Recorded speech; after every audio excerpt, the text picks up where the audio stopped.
Good morning. Can everyone hear me? I don't feel like this thing is on. How about now? Okay, good. Good morning. Thank you for having me here. I'm glad to see you all here on this chilly Sunday morning. I'm Dr. Ward. Mic up a little bit higher to you? I can just try leaning over. Okay.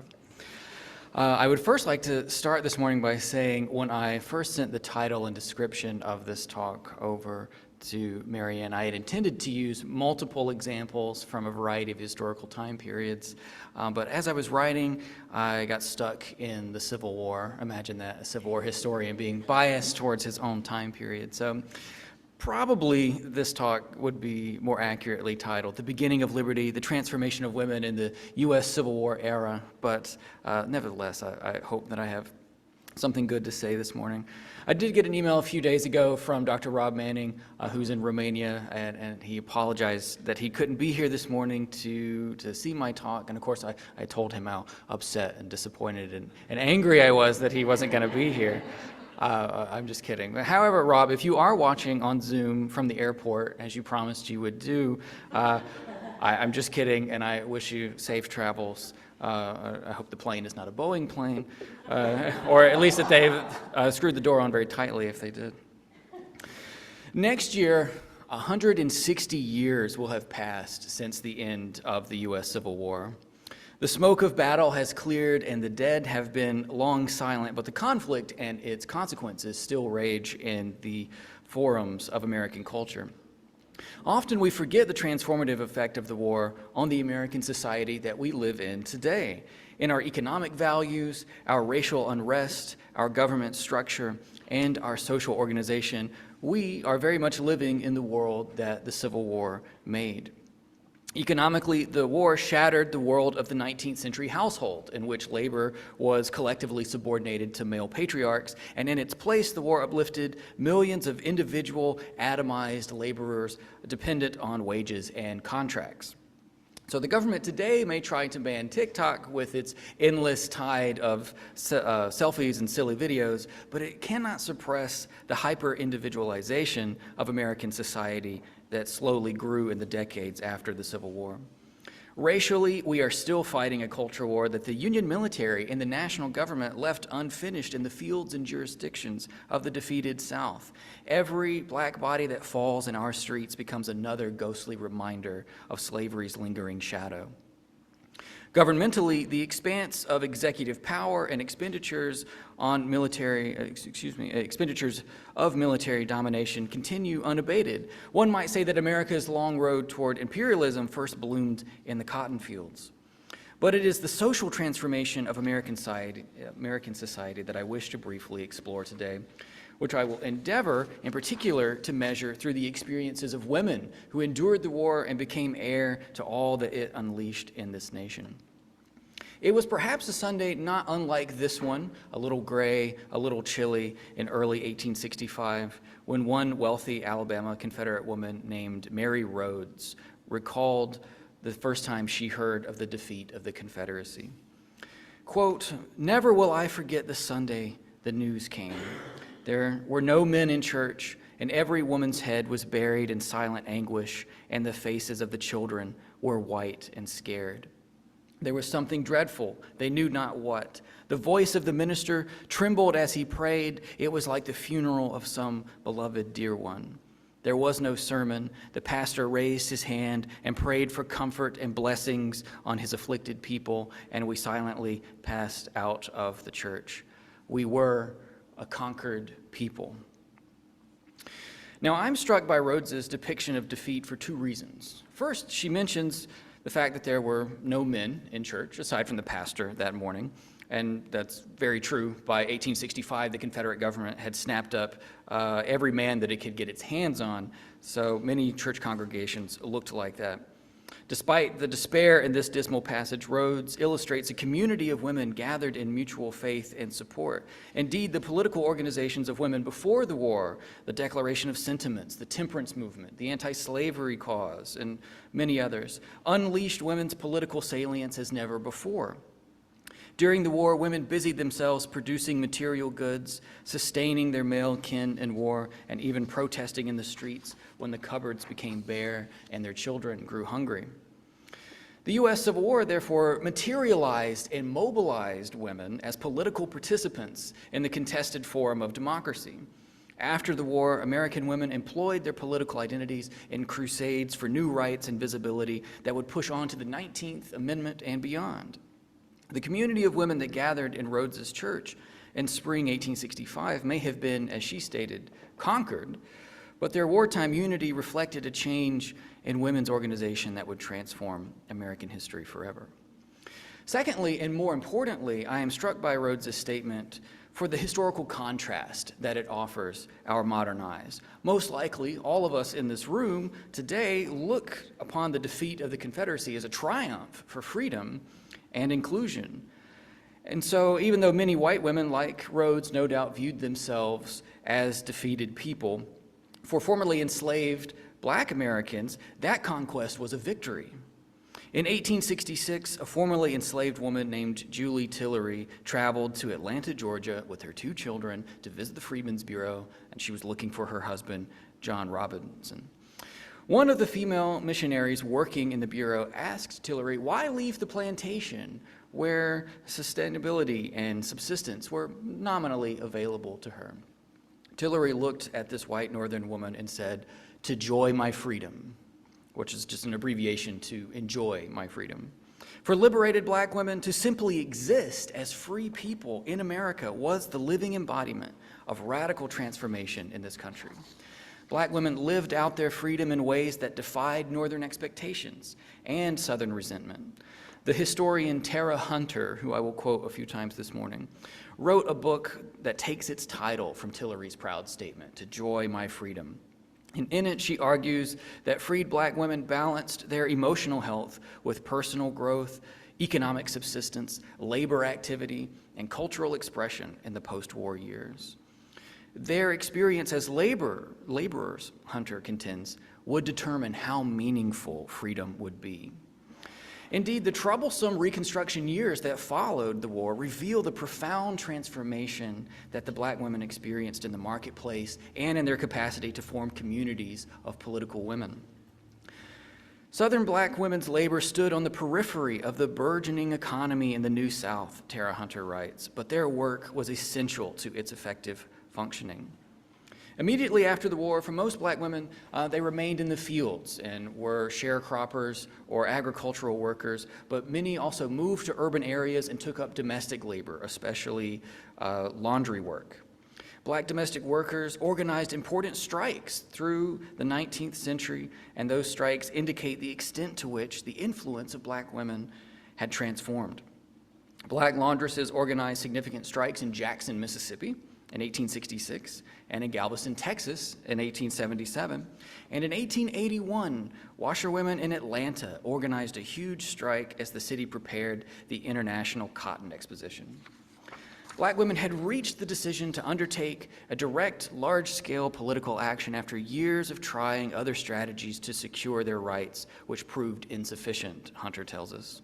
Their reservoir of collective strength, knowledge, and experience would become decisive in the washerwomen's battles to secure autonomy in their trade and to subvert passive obedience to the whims of the free market. Just as Mary Rhodes, the white Confederate woman, had gathered with her community of women in her church when her world forever changed, churches played a critical role in the development of the Black community as well. Hunter tells us, churches provided outlets of collective self-help, fostered leadership development, sanctioned group morals, and promoted public and private education. For instance, in 1870, there were 8 Black churches in Atlanta. By 1880, 10 years later, freed people had added 14 more to that number. Churches usually begat more churches as parishioners started daughter works closer to their own neighborhoods. Black Southerners repeatedly demonstrated their religious devotion through frequent church attendance and revival services. These religious ceremonies united the people and offered environments of personal rejuvenation. White employers and newspapers, in fact, often complained that Black workers neglected work in the capitalist marketplace in order to attend revivals. Black churches solidified social ties, promoted spiritual and civic education, and fielded leaders for community organizations or public elections. Churches could prove to be constraining at times as well. Sometimes they limited the role of women, even though they made up the majority of most congregations, and they sometimes publicly castigated wrongdoers. Yet independent Black women also exercised their community values within mutual aid societies and benevolent societies, which essentially functioned as companion institutions to many churches in the post-war South. They organized Black community members, held fundraisers, and distributed relief to the sick, disabled, and poor in their communities. These mutual aid societies even spawned some labor unions in the Reconstruction era. Many of these groups were mixed gender, but even the all-women groups often had male officers. Nevertheless, many common, everyday, working-class washerwomen achieved officer status in these mutual aid societies and provided significant aid, especially medical relief, to their members throughout the late 19th century. In other words, the Civil War, the world that the Civil War made, fostered many new social and political communities of women and of color in the United States. The legacy of the war that we are heir to in the 21st century is not just one of big battles and notable leaders and inspiring speeches. The legacy is not just of many dead and the continued racial turmoil that we must confront, but the legacy of the war is a national body public that included people, especially women, in ways that it rarely had before. When we see women transform, we see the nation transform. We see the values of humanity itself transform. Perhaps many of us here today have heard some iteration of the statement, the measure of a civilization is how it treats its weakest members. That's often attributed to Gandhi. There's another version of it. You can judge a nation on and how successful it will be based on how it treats women, which I think is a tweet from Barack Obama a few years ago, but I need to follow through on that. I don't mean to suggest that women are the weakest members of our society. Far from it. My wife has a really mean left hook. But we can, in many ways, measure the transformations of history through the experiences of women's lives and women's labor. Let me offer another example. After the Civil War, on September 10th, 1894 to be exact, two Southern women, Carolyn Meriwether Goodlett and Anna Mitchell Davenport Raines, began the very first chapter of the United Daughters of the Confederacy in Nashville, Tennessee. Goodlett descended from a Confederate sympathizing family in Kentucky, and according to her biography on the UDC website, so you can look this up and read it, Carolyn put aside everything and applied all her energies to aid the South. She converted her large tobacco barns into rooms where the women of the neighborhood met to sew, knit, and make bandages and clothing for the soldiers. Again, notice the theme of community of women that the war encouraged. She also nursed and cared for wounded soldiers that were brought to her home until they could be moved to a hospital. An excellent horsewoman, she would often mount one of her thoroughbreds and carry medicine and supplies through the federal lines. So whether or not her wartime exploits have been somewhat embellished for posterity, I don't know, but the fact that her wartime actions live on in the minds of one of the most prominent post-war Confederate organizations speaks to the continuing power of women's influence in the post-war world, for better or worse, and as this case might be. Anna Davenport Raines, the other founder, was born in Georgia, and according to her UDC biography, was by the age of 10 taking food and bandages to the Confederate hospitals and soldiers' camps in Savannah. In 1864, General Sherman ordered all officers' families out of the city, and Mrs. Davenport, with her children, refugeed first in Augusta, then Atlanta. In the decades that followed the Civil War, the UDC festooned the national landscape with Confederate monuments and memorials. They decorated Confederate grave sites. They even published many textbooks that wound their way into the Southern education system. And more than any other pro-Confederate group after the war, these women fashioned the narrative of what today we call the Lost Cause, which aimed to declare that slavery had been a benign institution and that Confederate soldiers were inherently heroic and that the Southern cause was a just one. Mary Rhodes may have complained that Southerners were a conquered people, but the efforts of the UDC transformed that defeat into political and historical influence that still lingers in this nation. The national tension over slavery, race, and identity, most recently crystallized in the efforts to remove Confederate statues around this nation, indicates that many Americans are not at all prepared to see their vision of America transformed. So, for better or worse, the U.S. Civil War is more relevant than ever to us in 2024, with another presidential election looming in the fall and discussions about a national divorce that are daily ringing in our ears. In August of last year, Sarah Palin declared that a civil war, quote, is going to happen over the many prosecutions facing Donald Trump.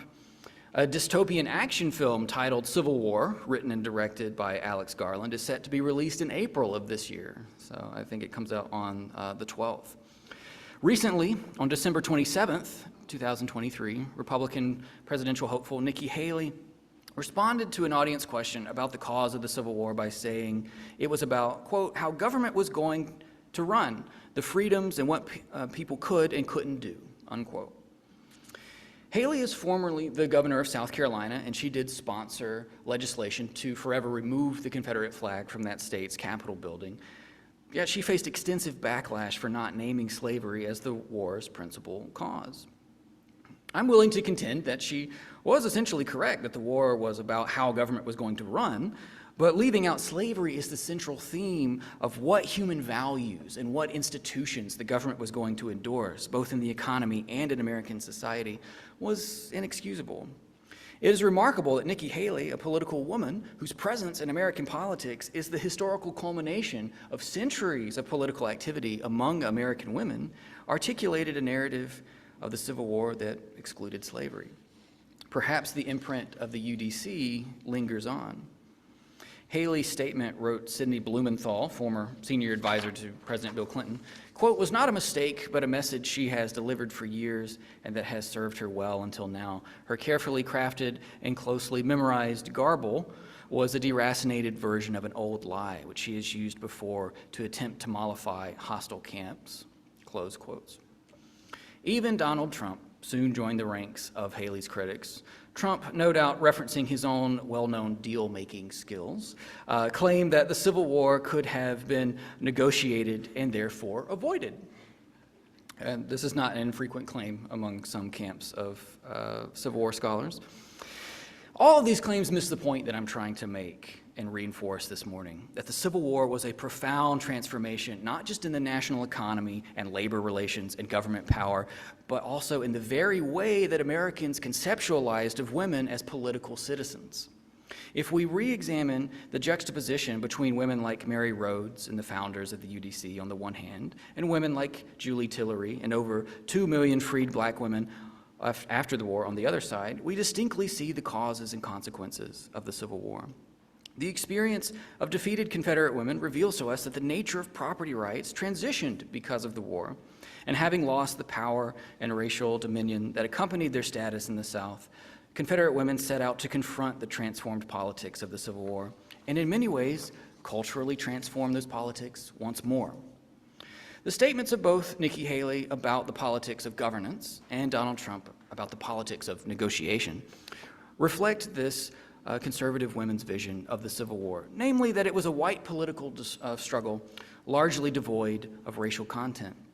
However, if we examine the experience of black women during and after the Civil War, we can see the radical transformation of national freedom. We can understand that black women embodied a racial politics at the heart of the war. We must not avoid that legacy, lest we fail to appreciate how we can best understand the story of national transformation through the daily experiences of black women. Today, we are faced with two legacies of the Civil War that are immediately inseparable from American women. On the one hand, some conservative Southern women endeavored to mitigate the national transformations in race, government, and society they saw all around them.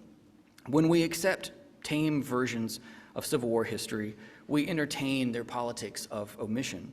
On the other hand, the transformation of black women from property to person represents one of the signal triumphs of the American experiment. And as a cynic, I do not find many of those triumphs in American history, so I find this one to be particularly moving. When we embrace the politics of change and acceptance birthed by the war, we continue the crusade of freedom that the war itself legitimized. Numerous American women, North and South, black and white, established their continued political efforts after the war on the memory of their efforts that they made during the war. So in closing, the Civil War was for so many the beginning of freedom, or as Abraham Lincoln referred to it, a new birth of freedom. It is perhaps up to us to continue that beginning, to rededicate ourselves, however possibly, to such new births. I firmly believe that the status of women in our nation can be strongly correlated to the strength of human freedom and to our national civic health itself. We must constantly, critically reevaluate the experiences of women in this nation to measure how we are living up to the transformations that the Civil War birthed. For once more, in the face of approaching national strife, we must not be a conquered people, defeated by our own divisions, differences, and suspicions and partisanships. We must make sure, especially in the wake of recent national decisions that affect the very health and status of women in this country, we must make sure that many people, like Julie Tillery, can enjoy their freedom. Thank you.